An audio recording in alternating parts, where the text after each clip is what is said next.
In this guide, I'm going to show you how to fix Snapchat chat not working on iPhone. This is Aiden from JustBoz, and before we get into this guide, make sure to like the video and subscribe to the channel with all notifications on. It really does help with the channel, and it lets us know that you want more content like this, so we greatly appreciate it. If at any point throughout this guide you did have any questions, just ask them down in the comment section below, and we can help you out further.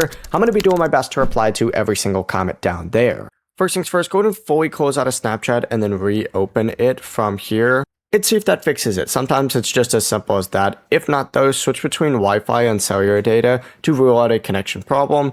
Also open up the App Store and just try updating it as well. Whether it's the App Store, Google Play Store, maybe even if you're on an Android and watching this iPhone video for whatever reason. But search for Snapchat, install any update available, and if chat is still not working, go ahead and restart your iPhone. You could also go ahead and open up your Snapchat settings, select the profile picture up in the top left, and then the settings gear to do that up in the top right. Go ahead and search for clear data, and then hit clear cache down in the very bottom and confirm, and then that should fix it. But if the issue does still continue, Snapchat may be experiencing just a temporary outage, so just try again later. Before you do leave, make sure to like the video and subscribe to the channel with all notifications on. It really does help with the channel, and it lets us know that you want more content like this. We'd greatly appreciate it. And if at any point throughout this guide you did have any questions, just ask them down in the comment section below, and we can help you out further. I'm going to be doing my best to reply to every single comment down there. Peace.